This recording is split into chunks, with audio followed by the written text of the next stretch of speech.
Hey, happy Friday, everybody. Welcome to Office Hours. Thank you so much for joining me here. When you can see me and hear me okay, if you wouldn't mind just commenting in and let me know that all systems are go and we will get the show on the road. Hey, Shelly. Yes, absolutely. Sorry about that. You know, the problem with the chat widget is I get so much through there that I am having a hard time keeping up. I need to have more of my team in there as well. So my apologies. And Shelly, here you go. If you'd like to upgrade to high-level SaaS and get my bonuses, go to right there. Hey, what's up, Mike? Good to see you, sir. Welcome. The man, the myth, the legend, folks. We've got a serious agency owner in here. Got some stuff going on. Welcome, everybody. Welcome. Good to see you. Happy Friday. Let me make sure that I've got this going properly. Sorry, guys. I've got my NORAD of systems going here to make sure I can see everybody's comments and all that stuff. Okay, good. I think I'm all set. Awesome. Welcome to Office Hours, everybody. Happy Friday. I hope you're doing well. Thank you very much, Shelly. I appreciate that. Thank you for your patience. Office Hours, as you should know, is 100% Q&A. So there is no agenda here other than to answer any questions that you might have and see if I can help you out in any way. So if you don't have any questions, that means that we'll stare at each other awkwardly in the camera. So please, if you have them, go ahead and fire away in the comments, and I will take them in order. And also, there is a link here I'm putting into the comments. If you want to come on camera to discuss anything with me, if you feel like there's anything that, you know, it's going to be too hard to communicate in comments, it's got some nuance, it's got some volume to it, anything like that, please feel free to go ahead and use that link and you will jump on camera with me here on the call and we can have a conversation. John Robertson from Arlington, Texas. Welcome, sir. Glad to have you back here. Hello. While I am waiting for any questions to come in, I had a fun experience that is a powerful reminder that we all should be creating content. And I was going to share that with you. I actually just recorded a quick little short on it, and we'll have my team edit it, and I'll get it up on social media here pretty quickly. But the story is that I was in Savannah, Georgia just recently, visiting my daughter in college there. She's in college there.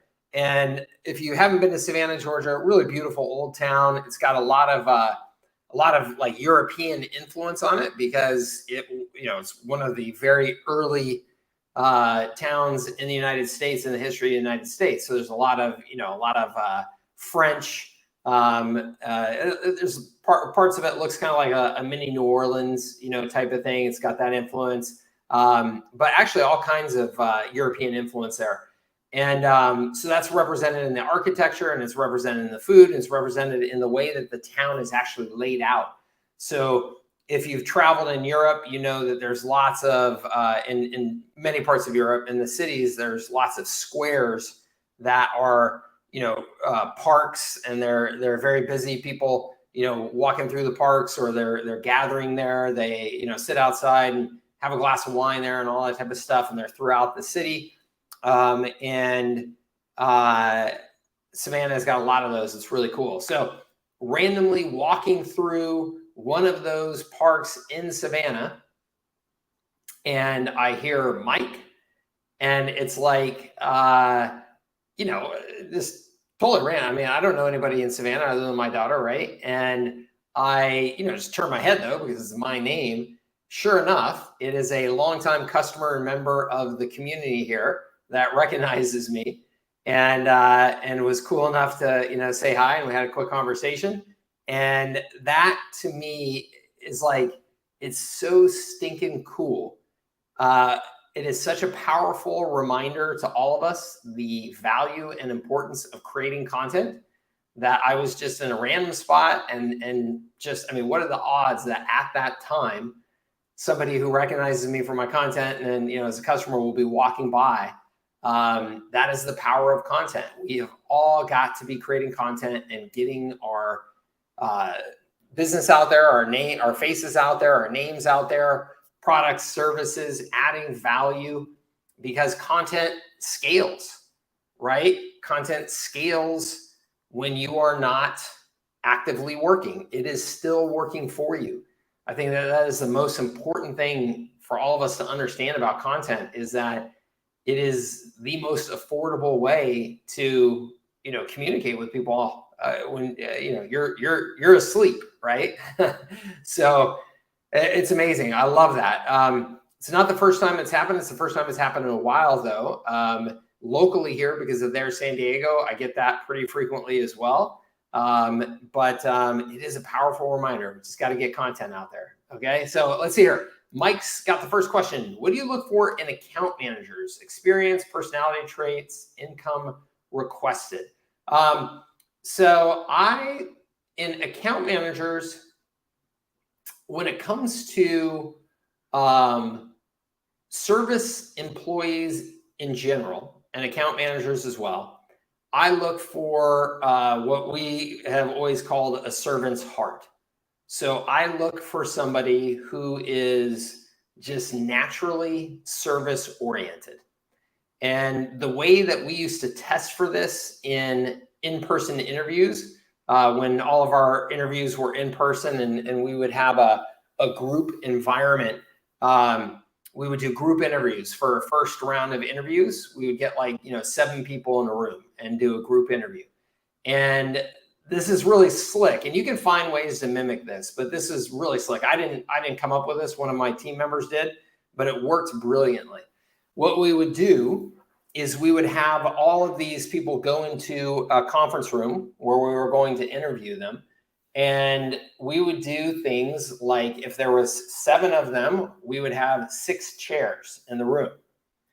And we would see who were the people that genetically could not sit down and take a chair if somebody else was going to be left out from being able to have a seat, right? There are people that their wiring will not let them take a seat if somebody else is not going to have a seat. And so we would look and we would watch the behavior. We would leave a little piece of, not trash necessarily because it's in the office, so not something super obvious, but something on the floor or something like that looked out of place, looked a little sloppy. So when they walked in that room, we would see who are the people that had to pick that up and organize it or give it to somebody or throw it away or something like that. So we would look for these behavioral clues that were almost, just automatic, right? Autonomic responses, right? They just couldn't help themselves. So looking for that servant's heart is the first thing. And of course, there's all kinds of ways that you can evaluate that. When it comes to account managers, there is, just some characteristics that you're looking for in terms of organizational and things like that, like people who can really kind of keep track of a lot of, quite a few issues going on. They're like the kinds of people that manage to-do lists really well and can kind of keep, multiple things like that organized really well. So you want to look for all of that. Communication, how effective they are at speaking and writing, I think are really, really important in that role. And then the last thing is, and this is probably, in addition to the servant's heart, the most important thing that I look for is somebody who is comfortable leading. I want somebody who's comfortable leading and guiding and taking that position with the customer, so that when the customer needs some firm feedback or needs to be given a strategic direction or something like that, that it's the kind of person that's comfortable doing that. There's a lot of people that just don't have the comfort level of being able to, being able to take the lead in a situation like that for whatever reason, imposter syndrome, or there's just kind of a personality, kind of a gravity to a person's personality that they're comfortable in doing that. I want that in my account managers because I want my customers to feel led by our team and by our service. I think that is a critical success factor in delivering services to small businesses, is that when you're selling to them, you want them to know immediately that you're a peer. Like you don't want to have any sort of like, I'm groveling, in any way for money from you. But then as soon as possible, you actually want to let them know that you are leading them. You are leading them because of your expertise and what you know that you can do for them. Because small businesses are looking for leadership. Small business owners are looking for leadership. They are starving for it. And so your account managers, you want to be somebody that can do that as well. In terms of experience, I've never been overly concerned about that, honestly, because I've always felt like a couple of things, and this goes to my overall structure of how I approach these service businesses and making things very productized and in a system, is that I've always felt like I can very, very quickly train somebody with my scripts and my simple product design to have the right conversations as an account manager, even if they're not super experienced. I mean, if you take a look at my R4 sales system, I can train a salesperson to sell very, very quickly using the R4 sales system, because it's super simple frameworks that anybody can learn really, really quickly, but they do the job. So very similar for an account manager, having that same conversational structure where they're comfortable repeating that. And then if somebody tries to pull them into the weeds of anything, that's too intense, technical, anything like that, I'm perfectly fine with the account manager just saying, hey, that's a great question. It's not really my area of expertise to know, the details of that technical of a level, but I can get, answers to those questions for you. So those are the things that I look for. In terms of their income, I would say that, if I just look at it kind of on a relative basis, so relative to my more typical kind of service personnel, I would say that they're probably close to, somewhere in the 40% higher pay than my typical service person. So if my typical service person was making 45, 1.4 times that, which would be, 65 or something like that, is probably like around that right range for an account manager. Okay, so I hope that helps you, Mike. And let's see here. You've got to know, we've played around with a few different combos and interested in what you look for, wondering what else I could be thinking through. Yeah. Hopefully that helps, and certainly any follow-on questions, let me know, okay? Let's see here. Mike, I was curious, what platform or software do you use when you do your live streams? This is StreamYard. And I really like it. It's super simple. It's browser-based. It works.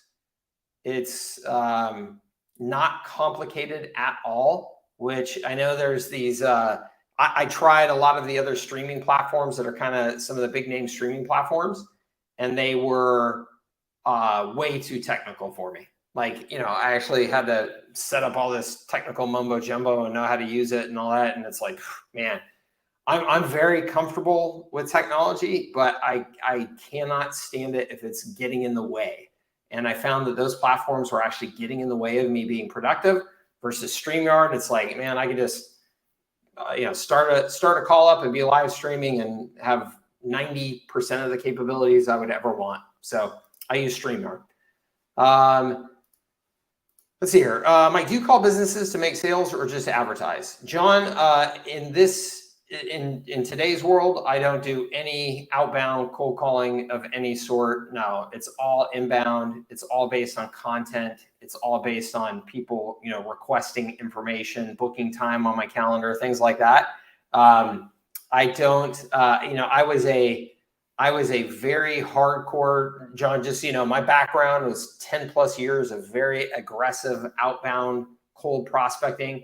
Did it very well, built up, good sized teams of people and had a, good sales training organization and all that type of stuff. And I can tell you every strategy and technique and tool and all that stuff for outbound prospecting, and it still can absolutely work. It's just, it is not strategic, in my opinion, and not the way the world wants to work, in my opinion, anymore. Again, not to say that it can't be done and not to say that it can't work. It absolutely can. But I look at my time differently. And I look at my brand differently, everything differently in today's world. And I just believe that inbound is the right way to do things now. So, Corey, yeah, right. Corey says, you repurpose any of the content from these Q&As or mobile calls for social? Yes, absolutely, Corey. In fact, at least 50% of my shorts content that you see, at least 50% of it comes from these calls. Yeah, I mean, I just recorded one and I do record them. I record, a few a week where I'm actually like recording them. Almost everything else just comes from this. Yeah, or some of my other calls. Yep. Yeah, absolutely, Audrey. Shelly says the form only agency plan. There is no SaaS option. Oh, the form is only agency plan. There is no SaaS option. I thought that was. Hold on one second. Let me just see here. Go SaaS upgrade. It should be SaaS upgrade. Go high level. Yes. All right, everybody. Let me just check something here. Yeah, no, that's the right one. That's Pro, and Pro is SaaS. Yep, that's it, Shelly. And if you have any problems, just let me know. I mean, we can always work with the team over at HighLevel and get it sorted out. Corey, after last week's call, ended up firing my buddy, tough, but I had a heart to heart with him and he understood. It's so much better now. That's good, Corey. I'm glad to hear it. I'm glad that it went well. Those are never fun, but I'm glad that you did what needed to be done, because that will save you a lot of headache and a lot of money and stuff in the future. Patrick here. I'm a newbie. Awesome, Patrick. Welcome. Just curious, what do you think the approximate percentage of recurring software charges versus setup and services billing should be for a new successful high-level agency? That is a great question, Patrick. So this will change over time. So what I think is that for a new agency, if you were to, so I talked about this on a recent call. I can't even remember which one it was now, but if you look at HubSpot's quota for their entry-level salespeople, have to sign $5,000 a month on average in new recurring revenue. Okay, $5,000 a month. So $5,000 a month, and that's, they've got a massive marketing organization. They've got crazy amounts of content out there. They've got a huge brand, public company, right? All that type of stuff, incredible sales training. So they're at $5,000 a month in new recurring. I think that if you are doing 4 or 5 new customers a month, and this is all just, everybody please hear, this is all just kind of me averaging out things. So your business is different depending on what you're selling. But let's say that you have a $497 a month, $697 a month, whatever it is, marketing system for a niche. If you are signing up somewhere between, let's say, 4 and 6 of those a month consistently, certainly as an independent, so you don't have outside financing, you don't have a team of salespeople working with you, it's just kind of you, business owner, getting started, that type of thing. If you were to sign up 4 to 6 a month, that would be, I think, really good success. Okay, so 4 to 6 a month, let's say it's $500 a month on average. You're talking about then $200, $300, $3,500 a new recurring revenue every month.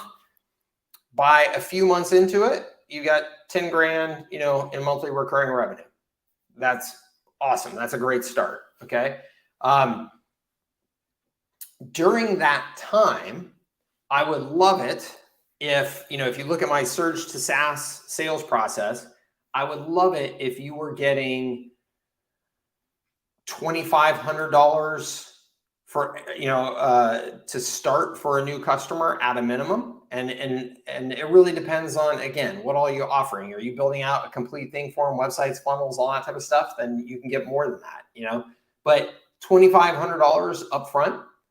So now let's say you're signing up 4 customers each month and at $2,500 average upfront. That means you're now getting $10,000 in just as upfront fees every month, right? So if you were getting $10,000 a month in some sort of upfront fees, and let's say you were charging on average $5 grand, now you're talking 20 grand a month in upfront fees if you just sign up 4 new customers. If you're anywhere in that range for the first 6 months of the business, 3 to 6, 4 to 6, whatever months of the business, your one-time upfront charges are going to be significantly more than your recurring revenue, right? But what has to happen, and if this doesn't start to happen, then you're running your business wrong, you've got your services set up wrong, you're experiencing too much churn, whatever it is, we have to look at it and see.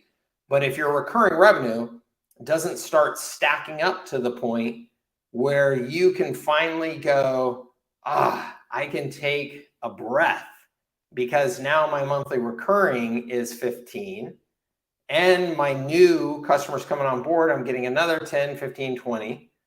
Okay. But that recurring monthly now is at a point where I wake up every month not stressed about the fact, that I'm not going to be able to pay my bills because that is stacking up. Again, everything that I just said is, completely higher, lower, whatever, based on your actual circumstances, who you're selling to, what your experience in sales is, what your experience in marketing is, all that stuff.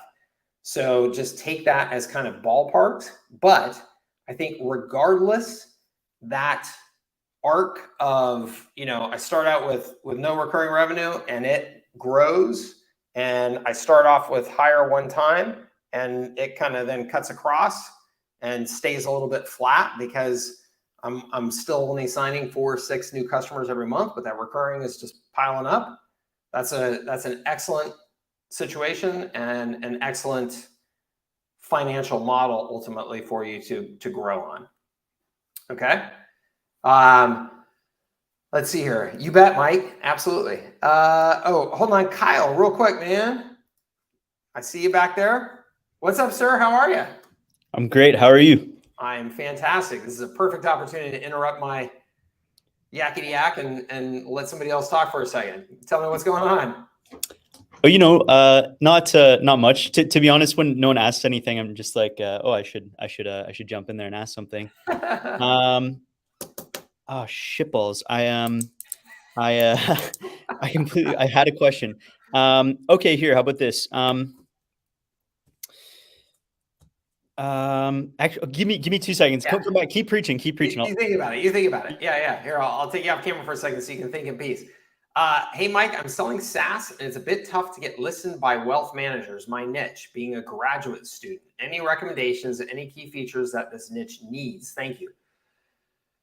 Man, the last part, any key features that this niche needs. I don't know that I know enough about the niche to give you any good feedback there.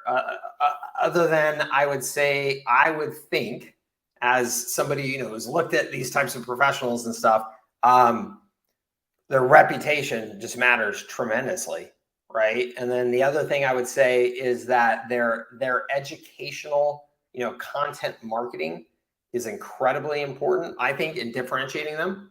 Like any financial advisor that's ever come to me or talked to me, I mean, if they're not sharing content demonstrating that they actually know more than the Charles Schwab, sales pitch, then to me, they're not a financial manager. They're just they're a salesperson, right? That's okay, but don't tell me you're a financial manager if you're a salesperson. So I think that those things are incredibly important. And then, they have to have calls with customers. So, calendar and follow up and stuff like that.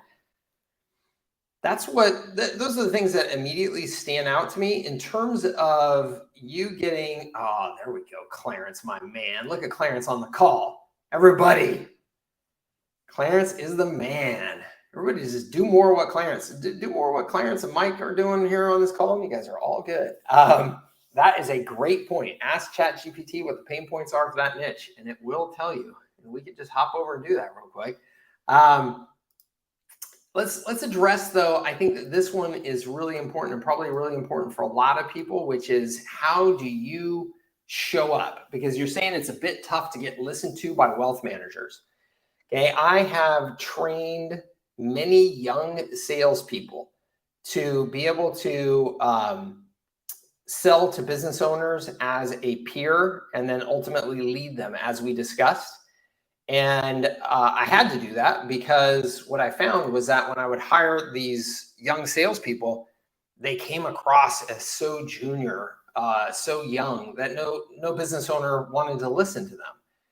And so there's a handful of things. So one, I got to say, man, this is like a disease of our time right now that I think a lot of young people, and I sound like an old geezer here talking like this, but this get up right here, this, if you are, look, I hopefully I am in some sort of position where I can dress kind of informally. My background and stuff is speaks for itself. My experience speaks for itself and stuff like that. And I can be pretty informal on these calls, and I think people resonate with it. Okay, that works for me. If you are 25 years old and you're trying to sell to business owners, and you go showing up on the Zoom calls with a sloppy background and dressed in your tank top, my God, if I see another Florida guru video with a dude in a tank top, I'm just gonna puke. Whoever told anybody they should be wearing their tank tops as their anyway. If you're showing up like that on those calls, to me, you're just dead in the water. Like, if you're not dressing like a pro, and I'm not saying that you got to be in a tie or whatever, that's kind of dependent on who you're selling to. Maybe with wealth managers, you should. Certainly, depending on the part of the country, maybe you should. But you should at least have like a business shirt, maybe a sports coat on underneath it, over it, that type of thing for the call. If you're selling in person to wealth managers, you certainly need to look the part. Absolutely. And then I think there's a couple things that it's kind of hard. This might be hard for you to audit on your own. This might be one of those things where you want to record yourself, maybe have like a coach look at it. I know Clarence Fisher, again, referring back to him, this guy did years and still does, I believe, of Toastmasters, just like really training himself how to speak and how to have a presence in front of people. And I cannot stress enough the benefits of that. If you are young and you're selling, you may not even know it. What tends to happen with a lot of you is that you speed up like crazy because you're kind of nervous. Your pitch of your voice will go up and you'll sound kind of Mickey Mousey, hi, yeah, this is Mike, and I just want to talk to you about, blah, blah, blah, because you're just like excited and nervous. And all of that takes away from your credibility, right? If you're a confident expert, that's not the way that you sound. A confident expert is going to sound, they're going to have a little bit slower pace, a little bit of a lower tone. They're going to be comfortable with the pauses and things like that, right? So again, this is one of these things that I had to train my junior salespeople on a ton, was when they were making cold calls and things like that, they were coming across, and I did this. I sounded like I was straight out of Disney. I was a Disney employee when I was in college, and I still had that service attitude when I started cold calling. And so I would call up and I would sound like a Disney kid. And I realized after hearing myself, I was like, oh gosh, that's the way I sound. No wonder nobody's listening to me. So I had to train myself to have a different tone and presence in those conversations. Those things really, really do make a difference. So I think that you've got to do a little bit of auditing on yourself. And again, probably best to have like, somebody in Toastmasters, hire a coach, something like that to kind of take a look at how you're coming across. I don't think though, I think that if you do those things and you know your stuff, I don't think I don't think age should be an excuse for you. Because in today's world, and especially with what you're selling, which is marketing and digital marketing, and it's related to technology and all that type of stuff, people just kind of expect younger people to know this stuff and be experts in this stuff and all that. So I would mentally not let that hold you back in any way, kind of once you've addressed those things. Okay. I hope that helps you. Again, a little bit hard without, having some direct interaction with you. Corey says they do a twice monthly Q&A call and just started the process of pulling out clips for shorts too. Yes. Any tips on workflows and efficiency with the editing process? Yeah, Corey, my tip is to hire the dude that does it for me and does a really, really good job and does it very affordably. And I can get you his name here after this call, but he literally, I don't have to do a thing. He just reviews all of my content and pulls out the clips and edits it and sends it to me. And if I don't like it, I just give him some feedback and he redoes it. Awesome service. He does an excellent job. So I can't recommend him enough. If you are going to do it yourself, I think that workflow wise, making sure that your video is high enough quality all the time, so that it's it's just getting recorded in high enough quality that you can then edit it into shorts and the quality is still going to be there and still be good. And then I got to tell you, this is kind of crazy. But depending on what computer you have, if you get the new iPad, if you get a newer iPad, the newer iPad with hold on, let me find the name of this app real quick for you. It is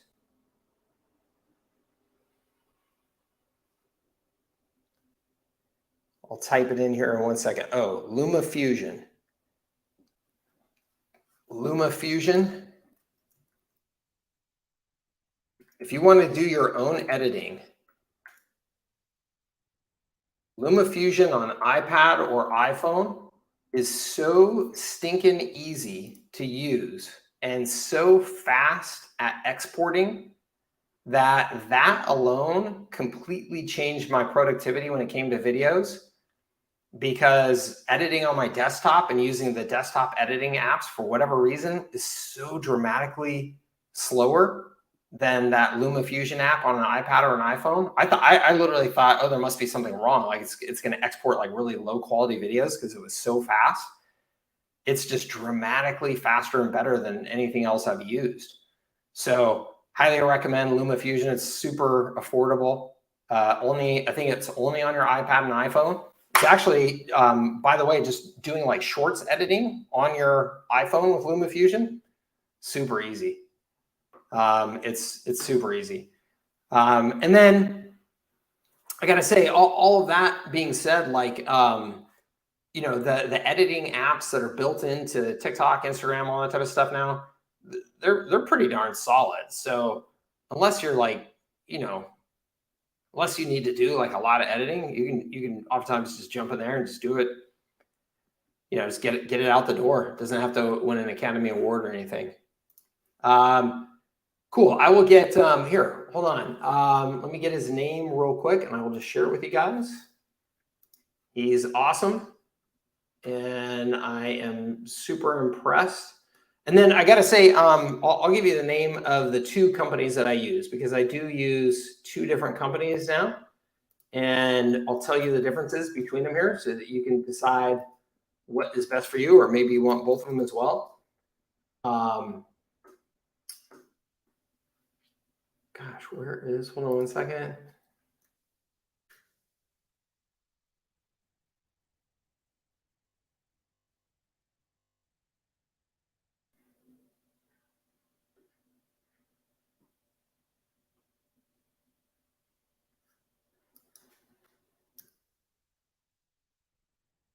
There we go. Let me just get the URL, ruleyourmedia.com. So this is it right here. This is the first guy. This is the guy who will take your content and just edit it for you. So if you have, he's a repurposing service. So if you're creating content like this and you want somebody to grab chunks of it and use it, that's what this guy does. Okay. And this is his website, which I love it. This goes to show you how you can build an agency with one simple sales page, not overdo it too much, not go too crazy. He contacted me directly. Oh, yeah, look at that. There I am. And has done a great job. Great communication. You know, really, like, once you talk to him initially on your sales call, you pretty much never have to talk to him again. He'll just get shit done, which is pretty rad. Tell him I sent you. I don't get like any affiliate thing or anything like that, but I always like my vendors to know when I'm referring them. So tell them I sent you if you use them. The other one is the futures. And these guys are awesome too. I love them. I think that they have an amazing business model. And they are an amazing agency. I am super, super impressed with them. Here, let me share my screen on this one. So you can see right here, these guys are doing some YouTube thumbnails for me. So this is thefutures.io, thefutures.io, and I will type that in. These guys will do anything for you, except for repurposing. That's the one thing that they don't do. Like they won't just automatically grab your content and take it and run with it like Rule Your Media does. These guys, you put in a ticket, you submit a request, things like that. And they are an incredible service organization. I'm just blown away at how good they are at responding to you, how fast they are with turnaround, everything. And you can do anything with these guys. You can literally, I mean, if I go out of here and I can just show you the menu of services that you can get done with them is tremendous. So if I do a new request, and they're typical to some of these kind of whatever you want done services, where you can get as much done as you want, but you can only have 2 open tickets at the same time, right? That they're working on. But you can see here, I mean, podcasts, audiograms, social media, content, green screen videos, adding subtitles, I mean, whatever you want. If you want print design stuff done, you want branding, YouTube banners, display ads, you want ebooks done, lead magnets created. These guys will do anything. And like I said, I'm just blown away by the service level. I think these guys are close to 100 employees now, and just really, really do a nice job. Can't recommend them. Can't recommend them highly enough. So, so that is those are my two service providers, and I love them both. So tell them both I sent you. All right, Kyle, back in action. What's up, my man? Not much. Okay, I'm ready. You ready? Yeah, I'm ready. Let's do it. Okay. First of all, how's my uniform? You look good, man. You look good. Not too cash? Not too cash? Are you selling to me? Maybe. We'll see then. We'll see. Well, actually, okay, so I have three quickies, and that actually reminds me, that triggered that conversation, because I'm reading, this guy Ryan Serhant wrote a book called Big Money Energy. Yeah. I was reading that, and he's got this thing like about like what you wear, and like calls it a confidence costume, and I because like I deal mostly with restaurant owners, right? And so like the idea of, I can't imagine like wearing a blazer would actually help my cause with restaurant owners. I think like this is what, this is how a restaurant owner dresses. So I guess I just thought I agree with that. You agree with that? Mm-hmm. Okay. I think that you could wear, like the slightly snazzier version. You know what I mean? So like the slightly snazzier, like I'm going out at night kind of version of clothes, when you're selling to restaurants and stuff like that. I think that is maybe like the version of the sports coat. You know what I mean? But I totally agree with what you're saying. I think fitting into the culture that you're selling to, I think, is important. Okay, cool. The other thing is, I feel undisciplined about this next part, and I'd like you to check me on that and confirm or deny. Okay. So a few months ago, I was at a restaurant, and I was taking photos, and this lady came up, and she's like, "Hey, do you do the marketing for this place?" Because she's like showed me her offer, and she's like, "Did you do this?" And I was like, "Oh yeah, I actually did." And she's like, "Here's my card. Can we talk?" And so we did. And she's like a medical aesthetic spa owner or something, whatever you call them. Mm-hmm. And so I just gave her like some time of kind of free consulting, and then I made her an offer. I was curious about database reactivation, so I just randomly made her an offer, and it like crushed it. And so now like I have an opportunity to like sell her on a bigger package, and like I'm tempted to do it, but I'm also like, but this isn't like I'm going outside. I'm outside of my lane here. So I thought I'd just kind of like just get your feedback on that idea, that thought. I think you know my answer already. Actually, I don't. I don't think I do. The answer is, if you are trying to be the guy in the restaurant space, stay focused like hell in the restaurant space, and you're going to have to say no to all kinds of opportunities. If you're trying to make money, if you're still exploring what space you want to be in, if you're like, hey, Mike, I could really use the extra bucks, and right now the sales from the restaurant space are just not coming fast enough or whatever, sometimes you got to do what you got to do. Just do it with your eyes open, knowing that you're making a decision that is pulling some time and energy away from your core focus. So that, that's the answer. I mean, it is what it is. Like, if you want to be the guy in the space, you need to focus on that space. If you need to put food on the table tomorrow, do whatever you need to do to put food on the table so you survive to fight another day. And I'm not going to blame you for that one bit. Like, Yeah. I'm quite committed to restaurants. The thing that is very attractive about this is, in a business like that, their LTV is just crystal clear. Like they take names, they take numbers, and when people buy, they can attribute it to the people who bought from it. Whereas restaurants, oh, it's so annoying. Like they do not capture that stuff at all. And like when you say, hey, like why don't you collect people's data and then also like collect what their purchasing behavior? It's just like their eyes glaze over. And I know it's like, but it's also it's like my job to educate and like solve for that problem, which is exciting. But it's like it's just nice to, do something for someone, and it's really crystal clear, like the money they're making back from it. Of course. Yeah. I mean, there are very, very obviously businesses that are going to be able to see demonstrable ROI much easier than others. Yeah. The restaurant industry sucks for that. It just does. And it's full of people operating in that industry who are not thinking strategically. They're not thinking analytically.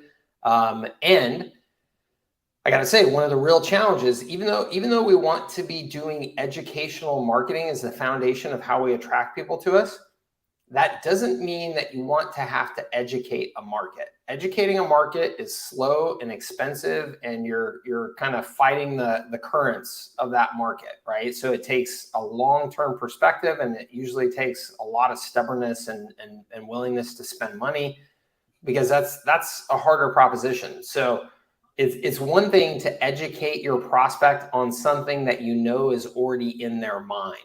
Right. So if the restaurant owners were already going, man, I really need to get better data and be able to track financially which campaigns are working, and then you educate them on here's how you can do that, that's awesome, because you're teeing up somebody who's like ready to learn and then buy. But if it's like, man, I just want to make pizzas and I want to be cool, I want a cool brand, and you're trying to turn them into an analytical operator by educating them, that's a process. And it segues very well to my final question, Mm-hmm. which is you hear a lot like, people say like money follows attention a lot, right? Or like revenue follows attention. And this is kind of like, so, when I help restaurants, I help them in 3 tiers. One is awareness, one is acquisition, and the final is retention. And I think if most restaurant owners had it their way purely, and they didn't actually need to make all the marketing super accountable, they just run awareness stuff because they're super brand sensitive and they want to share the cool stuff and, blah, blah, blah. And so I do say, like, the awareness campaigns is really about raising the frequency of who you are. Mm-hmm. But the caveat is you we may be able to attribute revenue to it on a quarter over quarter basis. Maybe we can tie it back to impressions. And I believe that to be true. But my question for you is, are there any like data backed case studies or anything that you can think of, resources that unequivocally prove that this saying money follows attention is actually like true? You mean like in the restaurant space specifically? Not necessarily. I think not necessarily. Oh, well, I mean, if you look at any major consumer products company for the last 50 years, they will have metrics on brand awareness and attention equals market share growth. I mean, if you look at a Pepsi versus Coke, it's all about brand name recall, and that drives sales at the store and at the restaurant and all that type of stuff, right? If you look at how you get brand name recall, it's just repetition of their name being out there, their jingle being out there, associating it with celebrities, all that type of stuff. I mean, that's all brand marketing 101 for the last 50, 60 years, right? So you'll find all of that data. Now, is that data that's being put together to be sold to those brands to get their $100 million ad budget? Of course. Does that mean it's not true? Not necessarily. I'm just saying that there's a lot of incentives behind that data. I mean, that's a tough one. But that's definitely out there. I mean, those studies are definitely out there for sure. Yeah, that's one of my top things that I want to do with restaurants is, and I don't have total transparency with all of my clients quite yet, but I'm really working on it. Where I want us to be tracking revenue, and I want to show a very clear lift in revenue and correlate it to impressions, because I believe that it's there. It's just you gotta like find it. You gotta show it. Yeah. It's so, yeah, I love it. I love what you are doing. I love what you are trying to do. I imagine it is an uphill climb with restaurants, because getting them to think long-term enough to be able to invest consistently enough to create those impressions and then get results from it that are actually trackable over time, I imagine is a difficult thing. Now, that being said, I don't know of any small business industry that invests in PR firms like the restaurant industry does. And to me, it's just like, in most cases, just pissing away money. I mean, it's, $2,500 to $5,000 a month, and it's like, and that's in a secondary or tertiary market. I'm not talking like New York. In New York, you'll spend a fortune on a PR agent for a restaurant, but and what do they get from that? I mean, super hard to show, other than you got an article in such and such magazine or whatever. Yeah. To that point, it is an uphill battle. I feel like it's getting easier though. With I think, like, as any of us know more, and you can sit down in front of an owner and like be a pretty crazy resource to them. And you're doing, now I'm starting, like, I'm doing Google ads for them. I'm doing, like Facebook, Instagram, blah, blah, blah. Like, I just think it's like, I think when I started, I was a one-legged stool, and now I'm like adding these other, legs to the stool. And so it just becomes a more compelling value proposition. And I think a lot of them understand they have to do it. Like they need to be investing in, digital stuff. So, I mean, that's the thing. That's the thing to me, that when it comes to brand impression and stuff like that in the restaurant space, like, I think it's we had this talk this last week. I don't know if you're on it, Kyle, about the number one factor, and Mike, this has to do with you as well. The number one factor increasing retention is customer selection. By far, the number one factor is customer selection. So are you choosing to work with the customers who are enrolled and invested in what it is that you're selling. So again, if you're sitting down with two restaurant owners and one's going, Kyle, I'm not so sure about all this data crap, man, but hey, look, if you're telling me I need to give it a try, I'll give it a try, right? That's a lot of small business marketing conversations versus if you're sitting down with a guy who's like, man, he's like, I know we got to be doing this. We got to be all over this. Like, it just makes total sense to me, but we're not getting it done. Please help. That customer is going to stick around dramatically longer, right? Sure, yeah. So there are a lot of restaurant owners out there that I think get this. They get that, oh my gosh, I'm seeing my competitor all over Instagram and I'm not seeing me all over Instagram. That's bad. So I think customer selection is super important for you. Yeah, totally. Awesome, man. Well, those are my questions. Awesome. I really appreciate it. Yeah, thank you, man. Thanks for being here. Keep me posted. Okay, I will. Awesome. Okay. Bye. Have a good one, man. You too. Let's see here. Mike says, for your agency, do you use Go HighLevel for your CRM? I use HubSpot now, and I saw this thumbnail. Looks like you do too. I do not use HubSpot. I do not think that you need HubSpot. I would not be spending money on HubSpot personally. I would just be using HighLevel for everything. I think that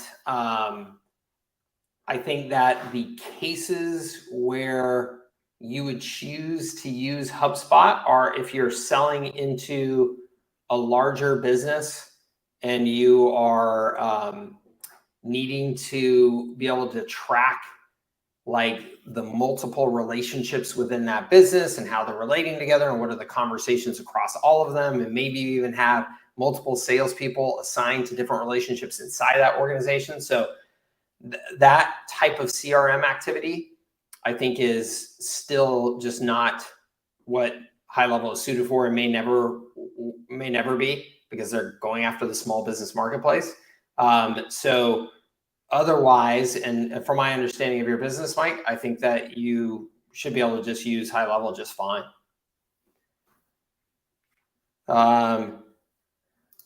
Do you have any experience working with franchise owners? Are they allowed to modify their websites and phone numbers to be able to implement the high-level features? Yeah, so I do have some experience working with franchises.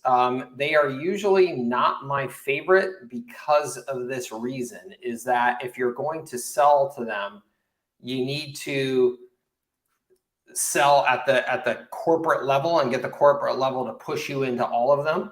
And that's awesome when you can do that, because then you can get the sales of all of those franchisees included in your deal, right? You kind of get forced into them.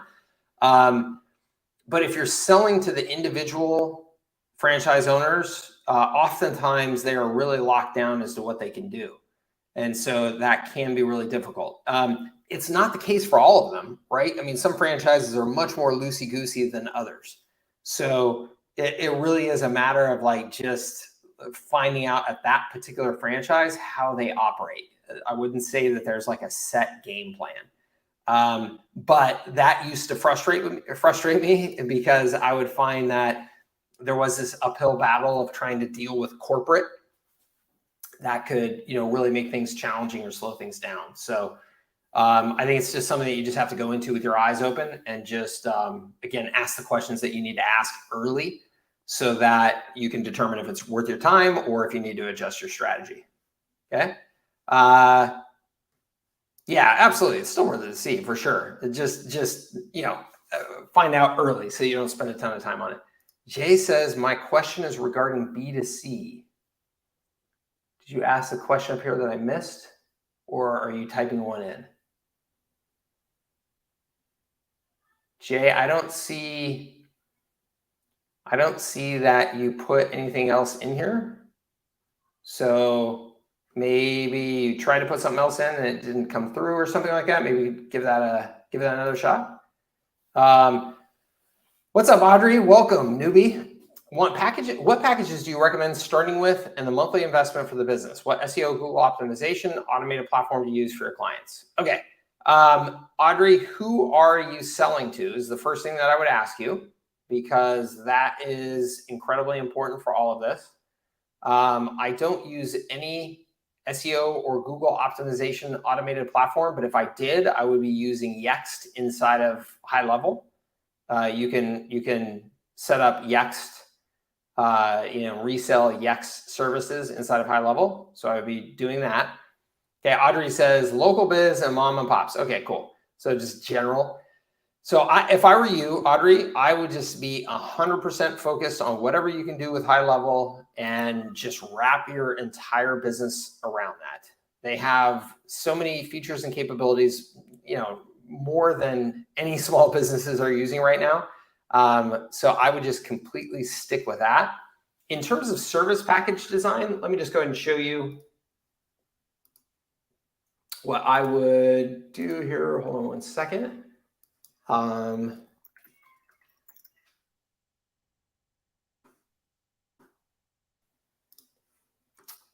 So this is my service package design.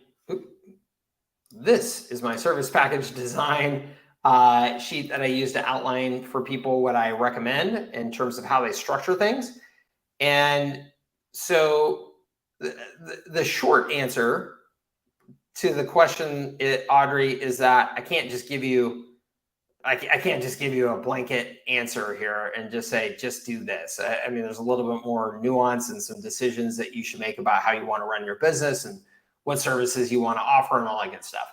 That being said, I think that within this document is the answers that you're looking for. So I have my R4 framework, Audrey, based on these 4 R's: reputation, resell, reach, and retarget. And I teach you how to sell around these 4 R's and the fact that every small business should have marketing systems based on these 4 R's in their business. Okay. Then looking at the capabilities of HighLevel, you can match up all of these incredible things that you can do through HighLevel under each of these R's. Okay.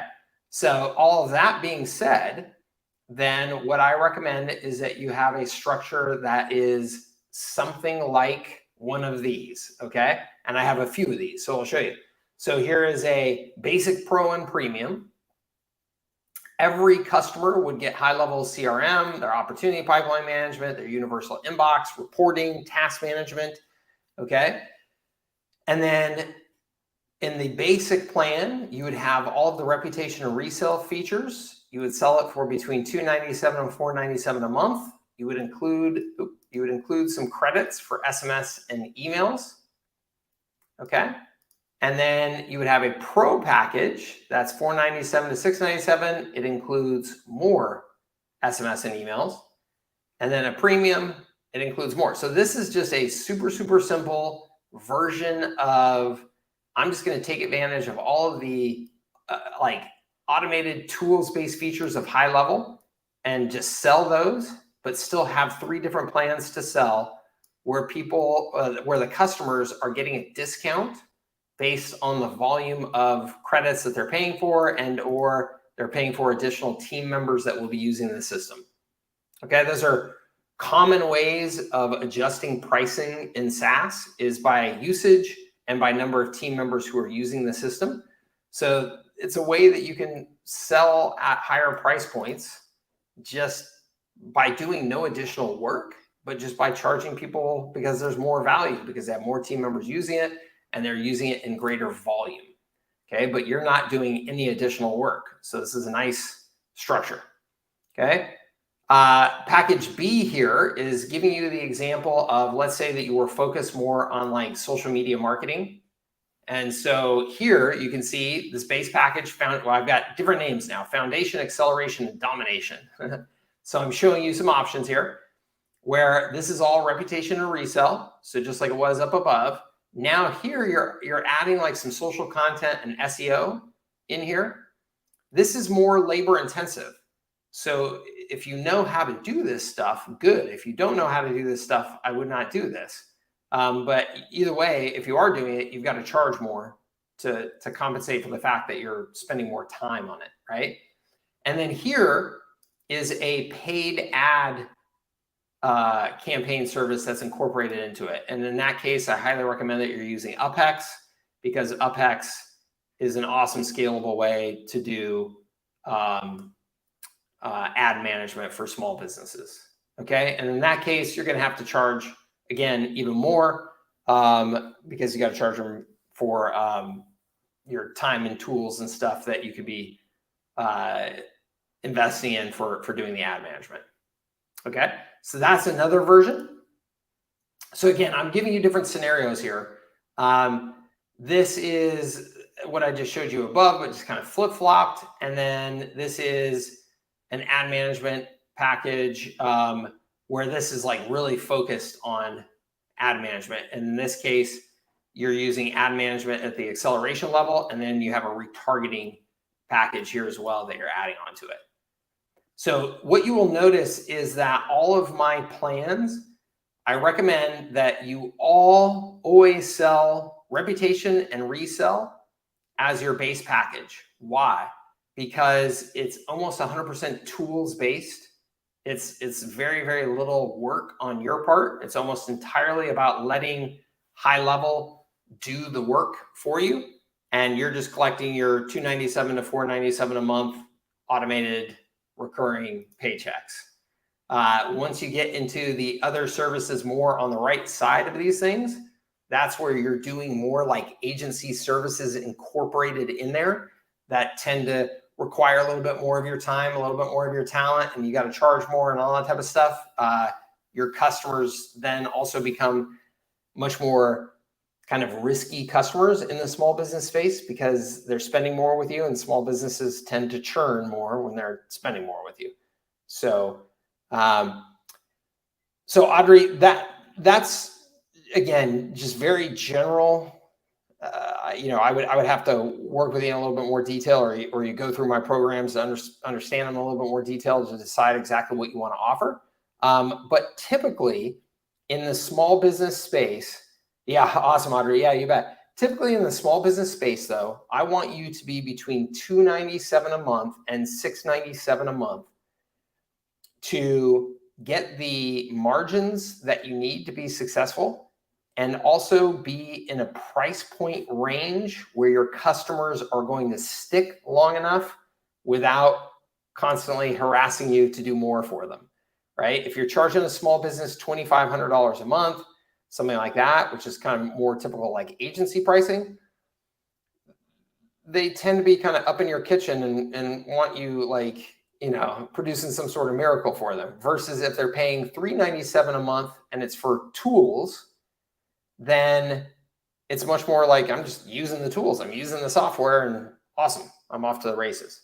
Okay. What I teach, Audrey, is that you want to do a combination of those things. And I call it a system where you have the tools of HighLevel, you layer in assets. So assets being campaigns that you've designed, landing pages that you've designed for a particular niche, a website that you've designed for them, things like that, so that the customer doesn't have to think that stuff up themselves and learn how to do all that with the tools themselves. So you give them the tools, but you also give them those assets baked in there so that they're ready to take advantage of those tools day one instead of having to learn them. And then in most cases, some layer of service with that, but as minimal as possible, where you're providing some hand-holding, some support. Maybe there are certain functions that you're actually managing for them because they don't have any clue how to manage them, like ads, things like that. Some sort of combination of those in what I refer to as a system. It makes you more unique. It makes you sticky. You can deliver all that using HighLevel at the right price points and make really awesome margins. Okay. Confused about the TCR, TCPA regs? You and me both. No, I do not have. I wish I did. I don't. I'm sorry. What is your opinion on the snapshots offered by Extendly? Honestly, I have no firsthand experience. Extendly has a good reputation. So I'm not saying anything negative about them at all. I just don't have any firsthand experience. So I would definitely check them out. Here's what I would say about snapshots is, as an agency owner, that you just need to make sure that you are mentally taking ownership of the systems and processes that you have in place to run your business and to run your customers' service. So what I mean by that is, please do not ever buy a snapshot from anybody, not me, not them, not anybody, and think, oh, I'm just going to take that snapshot, put it in my business, and now things are solved, right? There's a lot of people with that mindset in this marketplace, because, you know, snapshots have been marketed as the answer, and snapshots are incredible. They're an incredible foundation for you. They're an incredible head start for you. They are not a business, and they are not 100% done until you tweak them and make sure that they're good for your business, right?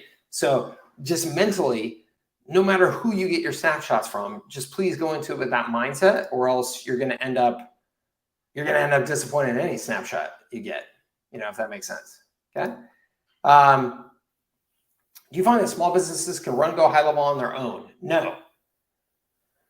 The second part, Jake, yes, you should stay engaged or even run it for them. Yes, at this point, and let's be super clear, the difference between run high level on their own or run the marketing systems that you put in place on their own. Okay, so as an example, let's say you're running lead generation campaigns for a restaurant, and you're running Facebook ads to Facebook forms, and then those leads get dropped into high level, and there's a follow-up sequence. Okay, all of that I just described is something that you can set up for them and have it run almost entirely on autopilot, but you're engaged, of course, to make sure that it's set up properly and it's running properly, and you're running some reports every once in a while to see when it needs to be modified. But like, you can make all of that work for them. At some point or another, though, in that process, those prospects, those leads are probably engaging with chat, sending a message on social media and stuff. So that's all showing up in the universal inbox, right? And in the conversations, I call it universal inbox, and the conversations feature inside of high level. So at that point, the best people to respond to that, typically, not always, depending on the business, but typically that's going to be your customer, right? They should be engaging with their customers and their leads and stuff directly, right? So you would then train them, hey guys, we're doing all of this. The system is doing all of this for you. But at this point in the system, you have got to respond to and interact with these leads and prospects, or everything that we're doing in this system is for naught, right?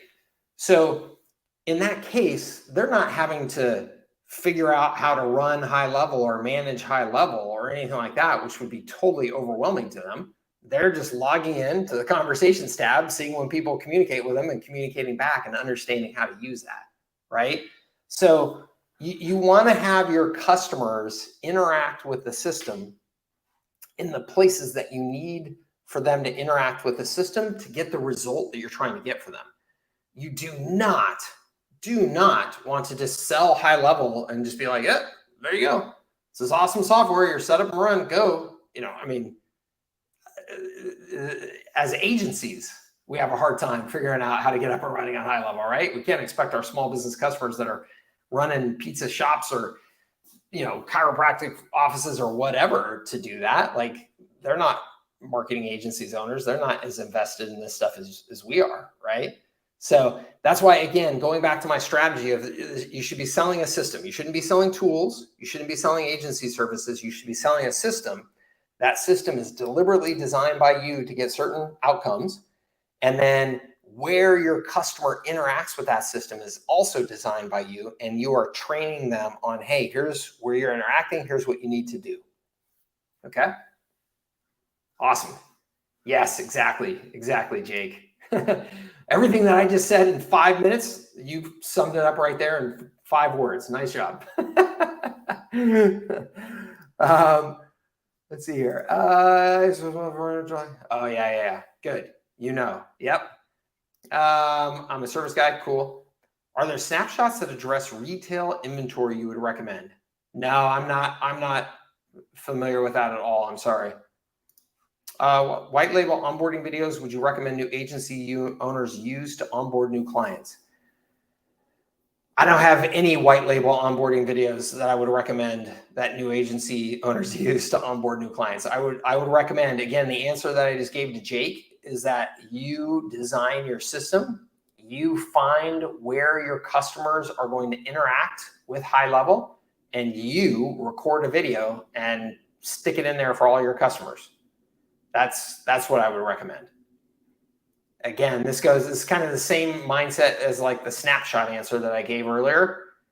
Like, don't get too reliant on the easy button here. Like, HighLevel is already so stinking amazing and scalable and gives you such incredible easy button capability in terms of your service delivery. You need to take ownership of the design of that service delivery and the execution of that service delivery. And that includes all of the communication for your customers that goes with it.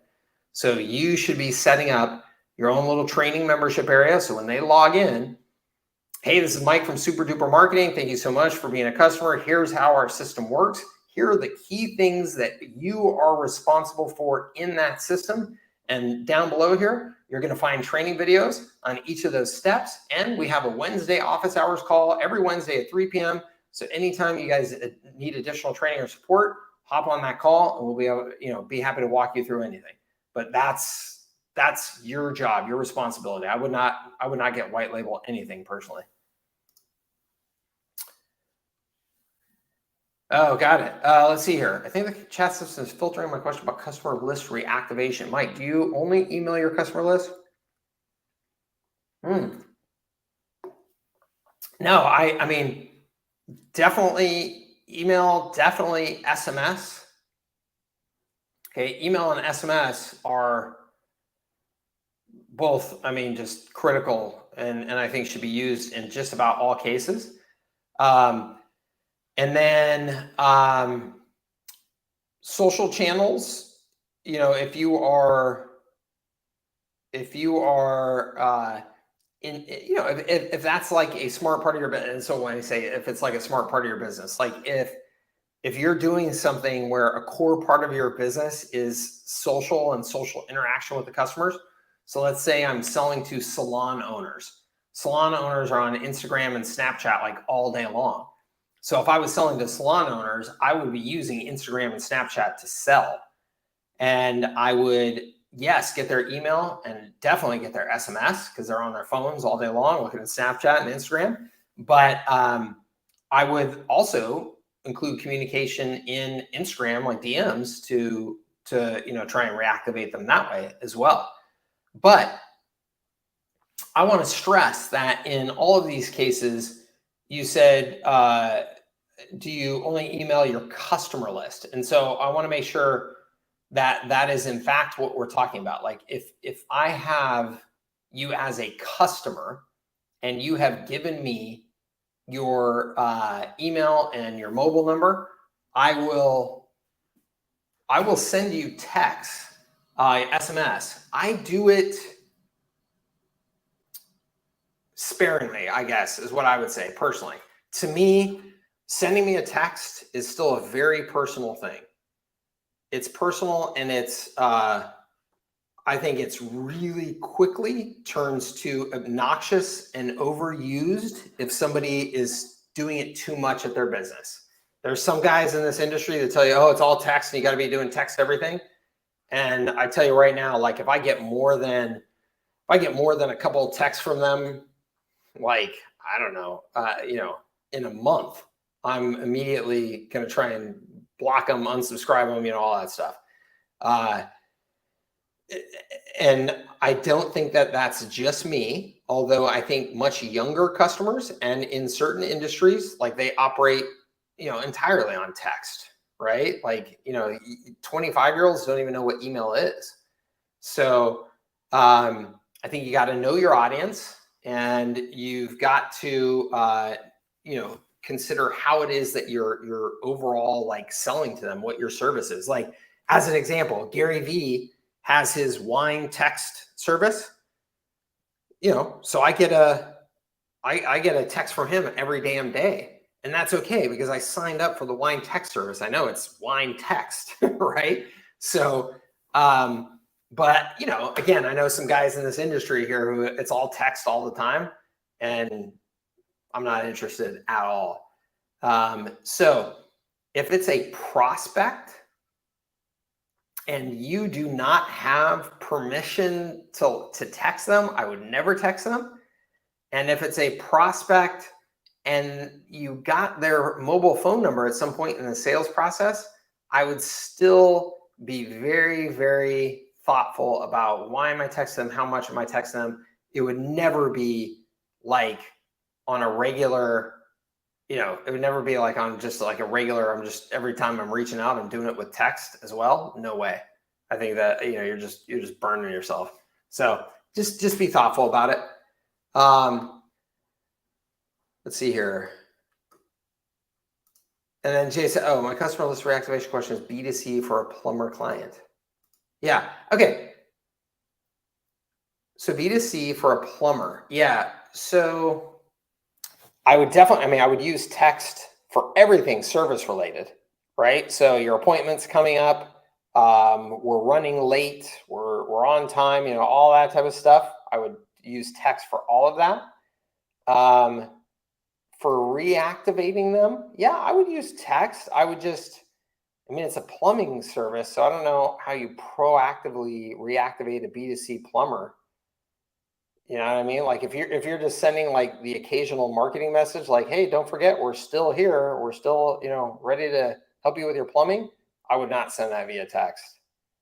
I think that's, you know, people B2C. I mean, you call plumbers when there's a demand, a need for it, an immediate need for it, right? So you sending me a text saying, hey, just remember we're here, like that, I don't think that does you any good. But sending, you know, newsletter type of thing with a coupon in it saying, hey, just on your next time you need service, don't forget, and here's a, you know, 20% off your next service, like that type of thing. I think that's totally fine. Send B2B text to let them know I've sent them an email to their question. Yeah. And I think that you can do that. I think if you do it too much, I still think it can get to be too much. So it depends on how much you're doing that. Text one-on-one for a prospect once? Absolutely. Absolutely. For sure. And like if somebody has just opted in, like for a lead magnet and they gave you their mobile number, absolutely take advantage of text. Then now you're in the chase. That's the chase formula. And it's how fast can I get to them and try and get them into a conversation. And text is going to be dramatically more effective in that case. So absolutely email them, text them, call them, whatever you got to do. Take advantage of that information. If they gave you the phone number at that point, then go for it. Okay. A little nudge message, still thinking about that plumbing issue. I don't know, Jay. I'm skeptical of that. Like, who thinks about, I don't know. Like to me, I don't know who thinks about a plumbing issue. Like, I don't think about a plumbing issue. Like my plumbing either needs to be fixed or it doesn't. Maybe, I mean, if you're doing more like, you know, kitchen remodeling and it's plumbing related, I don't know. To me, I just don't think that that's the way that business works. Test it though. Prove me wrong. I'd love for you to. What about business card text one-to-one? I'm not sure I understand what that means. What about business card text one-to-one?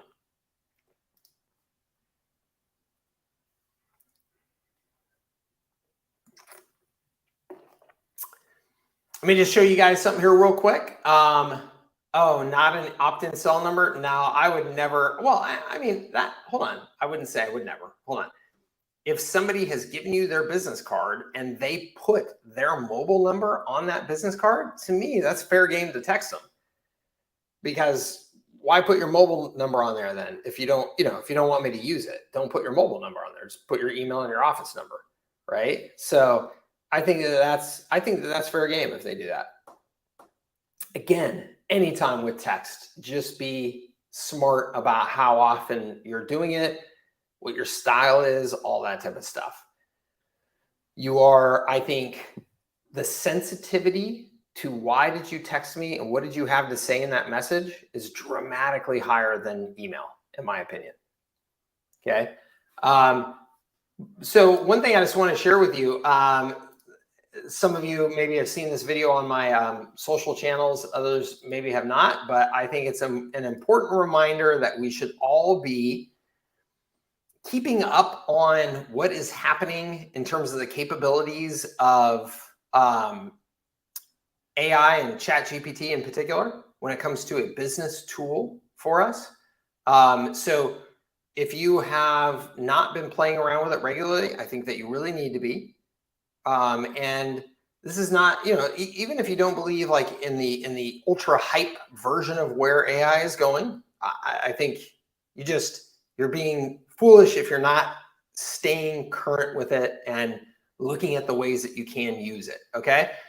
So this is just an example that, I know a lot of people in this industry, like you guys don't really know your numbers and your metrics of this industry really well. And that costs you. So that's one of the things that I like to train on. And I just thought, man, what if somebody just typed into ChatGPT, like, hey, just what are the important metrics of this industry that I should be tracking? And so I just did it. What are the good target goals for metrics of this? Oh, I'm sorry, hold on. First one. What are the most important benchmark metric business metrics for a SaaS business selling to the small business community? And it did an excellent job. These are the most important metrics. And then I said, okay, well, what are good target goals for these metrics if the company is in its first 2 years of operations and is self-funded? I put in that and is self-funded there because I wanted to see, like, would it give me some good real context, contextual answer based on the fact that it's self-funded? And it did. It's great. It gave me really, really good numbers based on my experience. It gave me really good numbers. And it even said, remember, these are targets not set in stone, can vary depending on various factors, so like just really solid advice. But the fact that we can just go type into this thing and in 10 seconds get an answer to these types of questions and with this degree of contextual response is incredible. I mean, it's stunning to me. So I think that you've got to be in there, guys, because like some of these questions that you asked about, like, what are the types of things, the problems of such and such industry? What are the most common problems? You can ask ChatGPT and it will just absolutely give you ridiculous information about that industry. Okay. So please make sure that you are keeping up. Okay. ChatGPT, Jasper is a good paid version with some advanced features. Jake, I'm super familiar with Jasper, and I think that Jasper is, it's cool. It's got some awesome stuff to it. It is not ChatGPT though. And what I mean by that is that it's a limited focus at Jasper as to what it's for, creating your marketing content and things like that. So it's awesome if that's what you're using it for, because it can help you with that and make it a little bit easier for you. But ChatGPT, man, like the stuff that like I just saw a preview of what's kind of coming here next in terms of what you can do. Things like, let's say your customers have a bunch of data, in their e-commerce system or their CRM or whatever it is. And you can just take that spreadsheet and upload it into ChatGPT, and ChatGPT will do a full analysis of that data for you and give you pretty graphs, export a summary of the data and the most important factors in that data. I mean, it'll give you like an MBA quality analysis without you having to do a thing other than just upload the spreadsheet in there. And it's insane. So, I like Jasper. There's a bunch of other AI tools out there that are awesome. I think it's important to stay close to the source though. And right now, ChatGPT and OpenAI and Stability AI, like those two companies are like the source of AI at this point. So like, if you can stay close to those, you're going to be really aware of kind of what the cutting edge of this stuff is in terms of how you can apply it to your business. So it's awesome. It is crazy exciting. It's crazy exciting times. It's crazy exciting. It's also just kind of crazy. It's pretty mind-boggling, but I'm optimistic. And I, as a, absolutely, Lois, as a business nerd, I am an entrepreneur who has 100 ideas every day. The leverage that I can get from artificial intelligence to bring some of those ideas to life is thrilling to me. It really is. I mean, whew, if you look at some of the agents, right? If you're not familiar with the agent concepts of AI yet, agents are essentially like little AI employees that you'll have working for you, where you can just give it a goal. You can just say, go, find me, go, get me all the research I need for a European vacation for 2 weeks in France and Italy this summer, including hotels, trains, flights, everything, whatever, right? Do all the research for me, find me the best restaurants in every town that you recommend that I go, yada, yada, organize it all into a thing, whatever. And that agent will then just go out there and go crazy and do it for you. It'll search the web, it'll look at all the sources, it'll come back to you and say, hey, based on what you said and your budget and all this, here's what I recommend for you, right? So it's like having your own virtual assistant that's a really qualified human being, but it's just an agent. And you could have as many of those agents doing things like that for you as you want. So you can literally have your agents direct your agents. Here's 10 other agents to help you with this job, because it's a big job. Go crazy, assign them their tasks. It's bananas. And when you start getting into all that, again, if you're an entrepreneur, with a bazillion ideas, it's pretty stinking exciting times. Yes, these are always recorded. They were always up on my YouTube channel. So if you go to my YouTube channel, the office hours calls, I actually set up as a podcast on YouTube. So all the office hours calls are podcasts on YouTube, and they are immediately available after these calls. Okay. Is that agent started in ChatGPT or where? There's actually, so Christy, there's it's essentially I think it's a separate business or product. It's called Agent GPT. That was created by somebody smarter than me that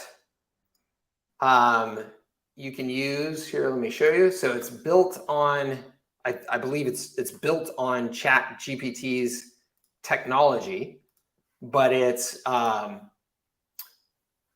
is, taking it the next step. So you can see right here, it's Agent GPT to rework the AI. I'll put that in the comments. And then you can see what it says right there. Agent GPT allows you to configure and deploy autonomous AI agents. Name your custom AI and have it embark on any goal imaginable. It will attempt to reach the goal by thinking of tasks to do, executing them, and learning from the results. This platform is currently in beta. We're currently working on long-term memory, web browsing, interaction with websites and people. Follow the journey below. It is mind-boggling to see what people are already doing with this, and it's very early days. Give it 3 months, and these kinds of capabilities will just be things that we're all doing and using, or we all should be doing and using. But that's why I'm telling you, you gotta kind of keep up on this stuff. At least carve out whatever time it takes, a handful of hours every week to goof around with this stuff. Okay. Lois says it still hallucinates a lot on some tasks and was taking me a loops the other day. Yeah. Isn't it? I mean, it's crazy that we're even having this conversation, right, Lois? Like, it still hallucinates on some tasks. I know.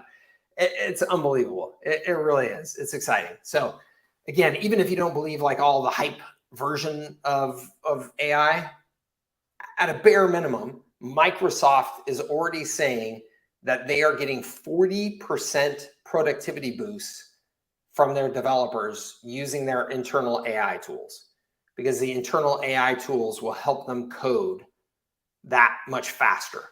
because the AI tools will just write the code or debug the code for them or whatever.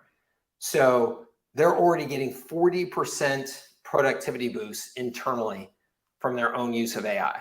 And if you've seen the Microsoft tools, you will understand why. I mean, it's crazy what these tools can do for you. So just, just keep up with it. Awesome. Thank you, sir. I appreciate it. Awesome. I love it. I can't wait to hear. I can ask ChatGPT my activation question. I agree with you. I recommended a software. Hey, it's been a while. That's awesome, Jay. I love it. See, that is exactly right. That's so funny because what was my call yesterday with Sean from HighLevel. This is exactly what I told people. Hey, if you're texting people, just do the simple, informal one-liner. Hey, just checking in, seeing if you have a couple minutes for a quick call, like that type of thing. Those are the text messages that work so well. It's when you're trying to get all salesy and, send a 3-paragraph reason why you should be doing business with us right now in text and stuff. That's terrible. But when you do that, it seems like a real human being sending you a text, just like your friends do, your family do, right? Or whatever, right? So the fact that ChatGPT suggests that to you, just, ooh, man, that blows me away. That's so awesome. All right, gang, look, we've been here an hour and a half. I got to get running. You do too. Happy Friday. Thank you so much for being a part of my community. And thank you for being here on the call with me and spending some time on your Friday with me. I appreciate your time and your attention and your business as always. These calls happen every other week on Fridays, typically. And I say typically just because sometimes I have to move them around. But if you are in my community, there is a calendar published of these calls. If you go to my YouTube channel, you can see them upcoming there as well. And I look forward to seeing you on future calls and in the community in between now and then. Okay? Awesome. Thank you so much, everybody. Take care. Have a great Friday. Bye-bye.